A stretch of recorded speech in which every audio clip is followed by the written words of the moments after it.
ఇప్పటికీ నేను అరుణాచల క్షేత్రానికి వెళ్ళినప్పుడు చూస్తుంటాను. నా మిత్రుడు ఒకడు చెట్టు కింద నిలబడి ఉండగా పెద్ద పాము ఒకటి కాళ్ల మించి పాకుతూ వెళ్ళిపోయింది. అతను అలా నిలబడి ఉండిపోగా 2 నిమిషాల సేపు పాకి వెళ్ళింది. ఇంకొక ప్రాణిని చెనకదు. నెమలి అక్కడుండగా పాము పక్క నుంచి వెళ్ళిపోతుంది. నెమలి పావుని చెనకదు, కుక్క పిల్లిని చెనకదు. ఒకప్పుడు విశాఖపట్నం భీమునిపట్నంలో సౌరీస్ గారి ఆశ్రమంలో అలా విరుద్ధమైనటువంటి ప్రాణులు పరమ ప్రేమతో ప్రవర్తిస్తుంటే నేను ఆ తల్లి సమక్షంలో కూర్చుని ఆ ప్రాణులు అనుభవించేటటువంటి అవ్యాజమైన శాంతిని, అటువంటి శాంతియుతమైన ప్రదేశంలో కూర్చుని తపస్సు యొక్క ప్రభావాన్ని, మనుష్యులు ఎంత గొప్పగా ప్రాణులను శాసించగలరో, వాళ్ళు తమ మనసుని శిక్షణ చేత ఆర్ద్రతని ఇవ్వగలిగితే ఎంత గొప్ప స్థితికి ఎదగగలరో చూసి ఆశ్చర్యపోయాను. గోదావరి తల్లి చల్లని తల్లి.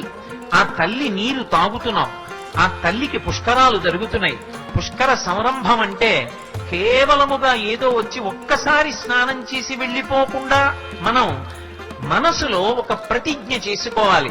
అమ్మా ఎప్పుడూ ఎలా చల్లగా ఉంటావో, అమ్మా ఎప్పుడూ ఎలా నిర్మలత్వంతో ఉంటావో, అమ్మా ఎప్పుడూ మా అందరికీ కూడా ప్రాణధారకమై ప్రాణములను నిలబెట్టేదానివై ఎలా ఉంటావో, మేము కూడా మా జీవనాన్ని అలా నియంత్రించుకుంటాం. ఈశ్వరుడు మాకిచ్చినటువంటి 3 ఉన్నాయో ఆ 3టిని కూడా మేము అధ్యవసాయంతో కూడుకున్నటువంటి బుద్ధితో అనన్య సామాన్యమైనటువంటి ప్రజ్ఞని సంతరించుకొని ప్రయత్నపూర్వకమైనటువంటి ఆర్ద్రత కల్పించి ఈ 3టి చేత లోకమునకు ఉపకారం చేస్తాం తప్ప ఎన్నడూ ఈ 3టి చేత ఇతర ప్రాణులకు బాధ కలగకుండా ప్రవర్తించి ఇంత గొప్ప దేశంలో పుట్టినందుకు, నీ నీరు త్రాగినందుకు అమ్మా మేము అలా బ్రతకాలని విశ్వసిస్తున్నాం. అటువంటి అదృష్టాన్ని మాకిమ్మని ఆ తల్లి సమక్షంలో నిలబడి ఒక్క నమస్కారం చెయ్యగలగాలి. అటువంటి నమస్కారం చేసిన నాడు మనుష్య జన్మ ఎత్తినందుకు, ఇంత గొప్ప పుష్కర సంరంభం జరుగుతుంటే ఇంతమంది దేవతలు గురుగ్రహంతో కలిసి ఉంటారు కనుక వారి చేత బుద్ధి ప్రచోదనాన్ని పొందితే అటువంటి బుద్ధి ప్రచోదనము వలన జీవితం పండుతుంది. అలాగే మీరు గోదావరి నది యొక్క ప్రవాహాన్ని చూసినప్పుడు అనేకమైనటువంటి సందేశములు మీకు అర్థం అవుతాయి. మీరు నిశ్శబ్దంగా గోదావరి ఒడ్డున కూర్చున్నారనుకోండి, అసలు ఆ నది వైభవం, ఆ నది అలా ప్రవహించి వెళ్ళిపోవడంలో, ఆ నది వెనక్కి తిరిగి రాకపోవడంలో, ఆ నది యొక్క గలగలలో కన్న తల్లి అయి అమ్మయ్యి ఆ గోదావరమ్మ మనకి పాఠం నేర్పడం కనపడుతుంది. అమ్మ చూడండి, చిన్నతనంలో పక్కన కూర్చోపెట్టుకుని, నాన్న ఇలా ఉండాలి సుమా, నాన్న తప్పు చేయకే, నాన్న ఎప్పుడు దుష్టమైన స్వభావము కలిగిన వారితో కలిసి తిరగకు సుమా, సంఘం చాలా పాడు చేస్తుంది సుమా అని అమ్మ మెత్తని మాటలతో మాట్లాడి మనిషి జీవితాన్ని ఎలా సంస్కరిస్తుందో, గోదావరి తల్లి కూడా తన గలగలల చేత మనందరికీ కూడా బిడ్డా దగ్గర కూర్చోమ్మని మంచి మాట చెప్తోందా అనిపిస్తుంది. నదీ ప్రవాహం వంక చూడండి, ఆ నది ముందుకు వెళ్ళిపోతుంది. ఎవరు దారి చూపించారు? ఎప్పుడో సృష్టి ప్రారంభంలో బ్రహ్మగారు ఆ నదిని సృజించాడు. లేదా గోదావరి వంటి నదులు గౌతముని యొక్క తపస్సు యొక్క ఫలితంగా వచ్చాయి. నువ్వు వెళ్లి సముద్రుడిలో సంగమించాలి, అది నీ చరమస్థానం. అక్కడ ఇక నీ నామరూపాలు ఉండవు, నీకు ఏ విధమైన ఉనికి ఉండదు. చిట్ట చివర నువ్వు సముద్రంలో కలిసిపోవాలి. అంటే నేనలా కలవను, నాకెంతో ప్రఖ్యాతి ఉంది, నా నీటికి ఎంతో ప్రఖ్యాతి ఉంది, 12 ఏళ్లకు ఒకసారి నాకు సంబరాలు జరుగుతాయి, నాకొక అధిష్టాన దైవం ఉన్నది, నేను ఎందరినో అనుగ్రహించగలిగిన దానిని, నేను వేరొకరిలో కలిసిపోయి నా నామరూపాలు నేను విడిచిపెట్టవలసిన అవసరం నాకేముంది, నేను కలవను సాగరంతో అందనుకోండి.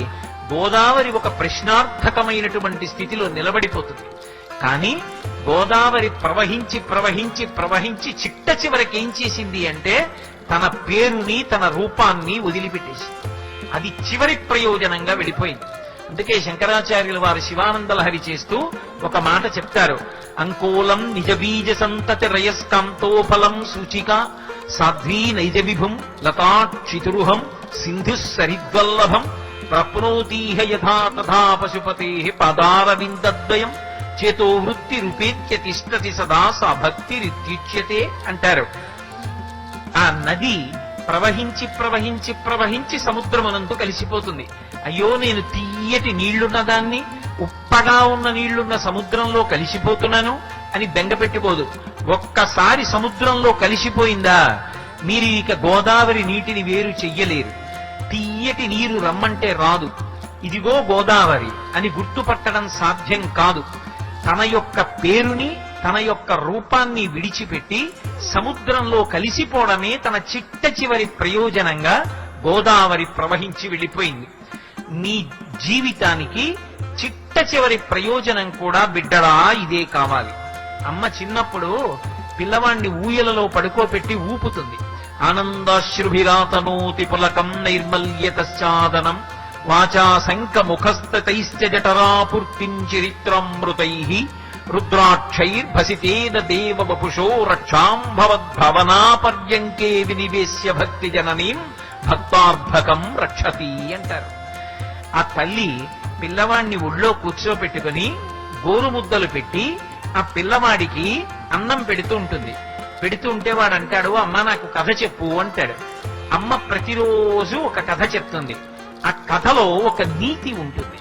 పైకి చూడ్డానికి చిన్నతనంలో ఆ కథ మామూలుగా కనపడుతుంది. కానీ ఆ కథ పిల్లవాడి యొక్క భవిష్యత్తుని నిర్దేశిస్తుంది.